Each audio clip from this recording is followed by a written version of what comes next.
Hey guys, welcome back to my channel. So today I want to talk about something that I'm super interested in, divine masculine energy. So guys, I want to start off by saying that as people, whether you're a man or a woman, you have both. You have masculine energy and you have feminine energy. So all people have both. Think of this energy as like traits.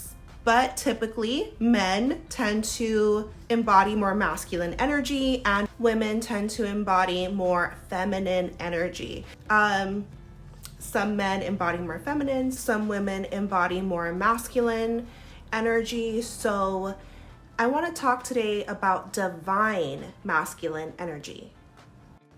You know, here on earth, there's polarity and there's always two sides to everything. Think like fire, water, yin and yang, and think like night and day. There's two sides to everything, just like there's male and there's female.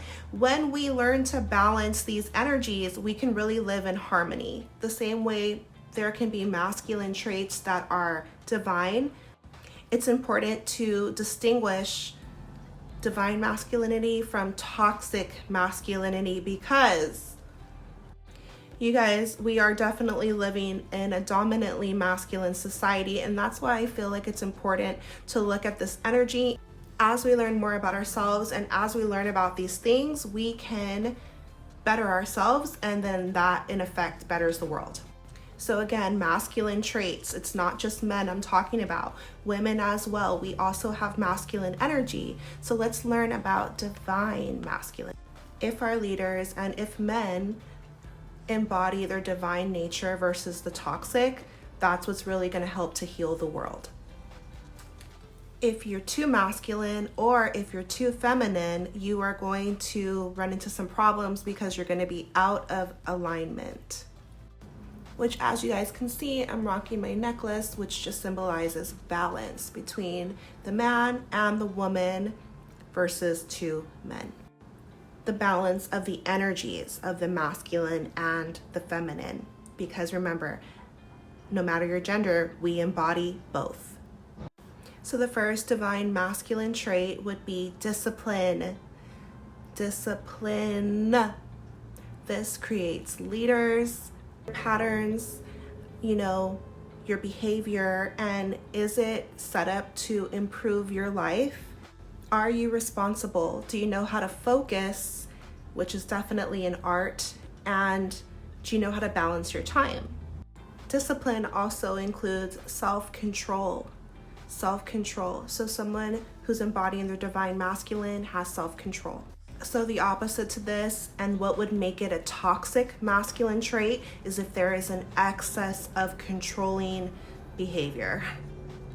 Trying to force somebody, trying to take away their free will, trying to control somebody, and now you're moving from your ego versus moving from your spirit.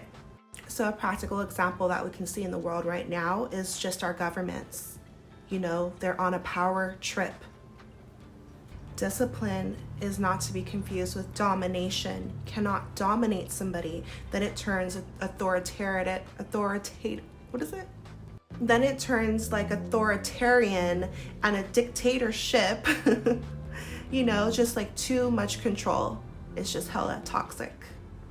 So a lack of discipline, you know, not enough divine masculine energy would look like lacking self-control. And we can see how that can create a lot of problems, addictive behaviors, abuse, and that can become toxic, trying to force people, manipulate people, coerce people into doing what you want.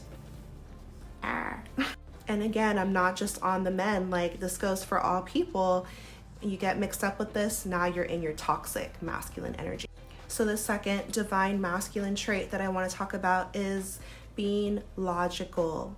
Whereas feminine energy can be more emotional and indecisive at times, here comes the divine masculine, thinking, being logical, and being able to make clear decisions, taking the emotions out of it and just looking at it clear. This can turn toxic if somebody is too logical and they're ignoring their emotions, they're pretending they don't have any feelings, and they're just trying to use their mind, this is when it can become toxic, because we have feelings for a reason. We should acknowledge them, and a divine masculine will know how to feel their feelings and let them flow, acknowledge them, but not move from that emotional place. Not make decisions from a highly emotional place, but use the logic of their mind to make, again, clear decisions. So being logical is a divine masculine trait. You just don't want to become disconnected from your intuition. So the third divine masculine trait that you want to embody is structure. Okay, structure.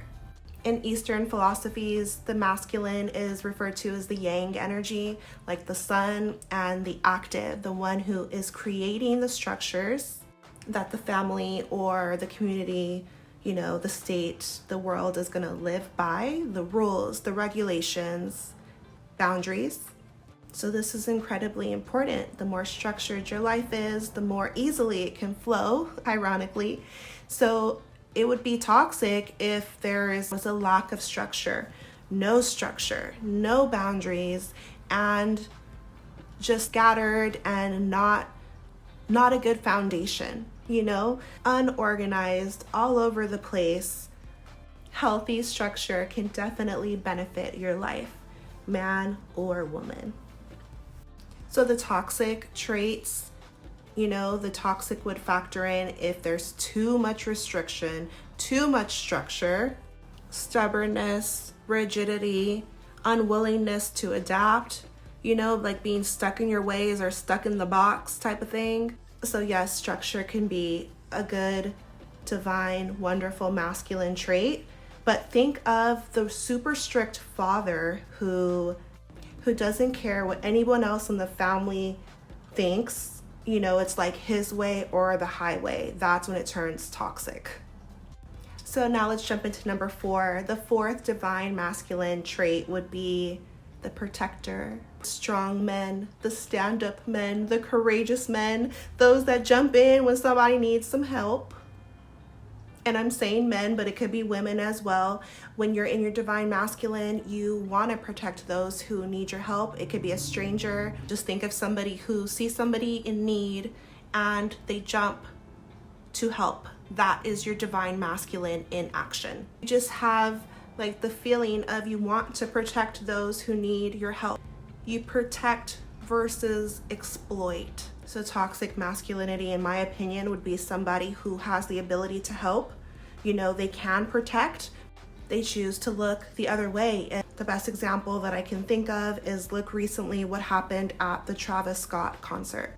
The audience was calling out for help, stop the show. And he chose to ignore them or look the other way and just continue. And people lost their lives that night, and I saw some comments of like people saying like, oh, that wasn't his job to stop the show, that there's ways to stop the show. If he was in his divine masculine, he would have just spoke up and been like, no, protected his fans, because protecting is a divine masculine trait. Okay guys, so the final divine masculine trait that I want to talk about is being self-aware, okay? The divine masculine is woke, awake, aware of their true divinity, and knows that there's more to life than just the 3D. They're about being a light and being a leader and being an example to other people, and they're aware that there are other realms that we cannot see, but that exist. They recognize that they have a higher self, and they're trying to stay true to their higher nature versus sinking and staying trapped in their lower nature.